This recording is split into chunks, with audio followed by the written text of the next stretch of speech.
This time out, we're going to be working with galleries using pre-made templates from the SquareForge. Information about the SquareForge and how you can get it in the description. But ultimately, it doesn't matter whether you have SquareForge or not. You can follow this tutorial at each step of the way and build these from scratch using the vanilla Squarespace system. So let's go take a look. I'm going to go to the media section in Forge, and I've got some preset templates here. I'm going to start out with the grid gallery because that's usually one of the most popular. And so these templates are very straightforward, but we're going to go for one of the more detailed ones here. Maybe this option here showing how we've got this row of images below an introductory text area. I'll click on Edit, and instead of working on this section, I'm going to save it as a favorite because we're going to go to a different page called Playground, which is where we'll edit the content once we've added it in. And let's choose a slideshow gallery to go alongside this. So I'm going to choose the one with the card here. Again, quite a popular one for a slideshow gallery. And we may not use this, but let's just choose this one as a third option as well. Okay, now we've got those three options saved as favorites. Let's jump over to the Playground, which is a blank page that we're just going to start editing content within. So first off, we need to add a section. And instead of going for the Squarespace defaults, or adding a blank section, we're going to choose Save Sections. We're saving those previous designs as favorites, have added these layouts. To add it to the page, I don't tick in the box here. Instead, I just click anywhere over this section. And now it's added it in. I'm then going to add a new section, and we'll add in our slideshow. And finally, I'm going to add in a third block. These have all been built rather differently. If we jump over to mobile view, we can see that they've all been designed to adapt to mobile view as well. So this grey block here is the background image and showing where the content block overlaps that. This one here follows this format where we've got not quite full width and full width image, then a thumbnails to go with that image. One thing I can do here is just snap it out to the edges. It can be a bit finicky with this, so sometimes I just drag it over to the one side by selecting and holding from the middle, and then it makes it easier to drag it out to the far side. So now we've got that full width image block, but we're going to go back to desktop view to do most of our editing. Let's start editing this first example. Say, for example, we wanted it to be a 2-column split. So we've got that full column there going 50% for the text. And now in fact, I think I'm going to go with more focus on the images, which would make more sense. I'm now going to move this image gallery up and make that content block a little bit narrower for now, at least.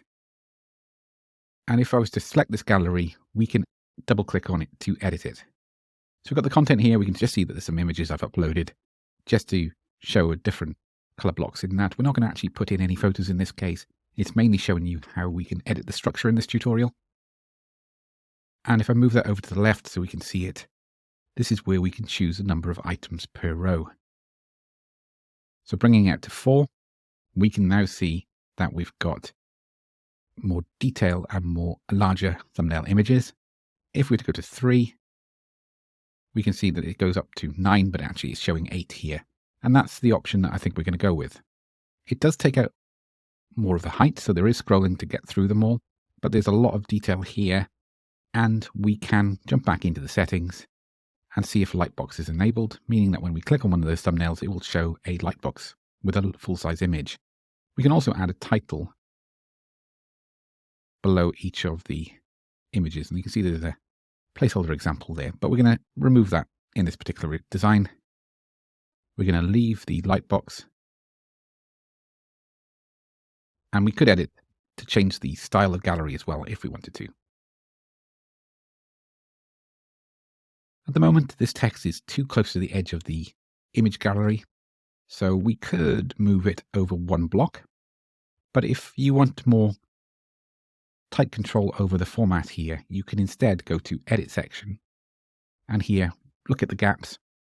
At the moment, it's set to 0 gaps widthwise between each of the 24-column blocks. So if I click and drag on that, we've got 24 equal-sized columns spanning across the page. That's where modern websites are built on. It's a scaffolding structure, meaning that when we enlarge or reduce content blocks within our site, you can see it snapping to one column to the next. So we're always working with 24 columns width. And that's good to know when building out multiple items. For example, if we had 5 text blocks, we couldn't make them equal sizes because 5 doesn't go into 24 evenly. Had to stop and think there for a moment. But yeah, that's quite right. We can do one, obviously, 24 column block, 2 12 column blocks. We can do even 3 8 column blocks, and so on and so forth. But we can't do it with 5 or 7. So with all that in mind, let's now have a look at taking this back to where it was. I think I had it over 1. And now let's use the spacing and increase that gap. So let's go up to, say, 40. This will only affect the section that you're editing, so it won't affect any of the other areas as well, which is really useful, meaning that we've got tight control now over the spacing between our elements on our page. We can also decide to bring this section up to make it more compact as well. So that's one gallery. We can choose to save this as a favorite, meaning that we can use it on other pages.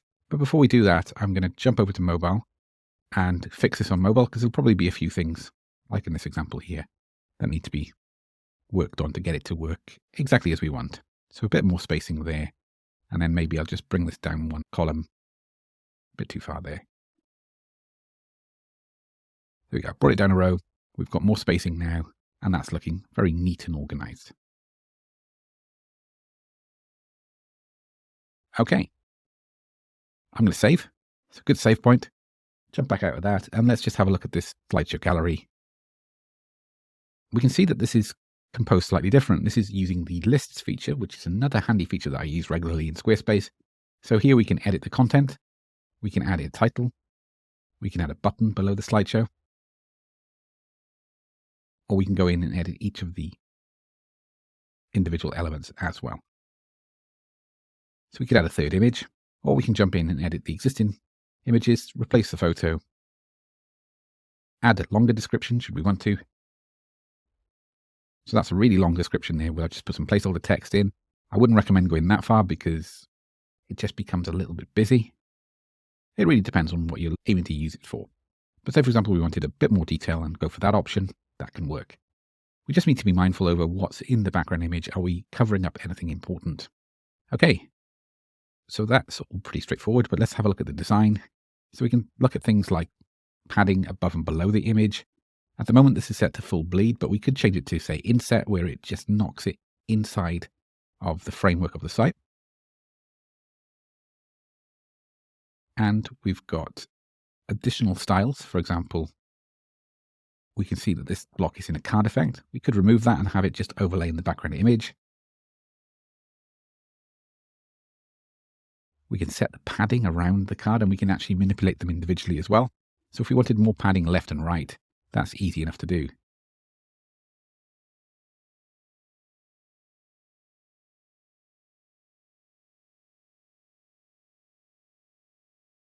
I've got to put that back. I couldn't leave that. Yeah, we can change the text to centrally aligned, infinite scroll, so we can just keep clicking through and it won't get to an end ever. I've tested that. And we can also show the start of the adjacent slide in there. I don't use it overly often, but it's nice to have that feature as well.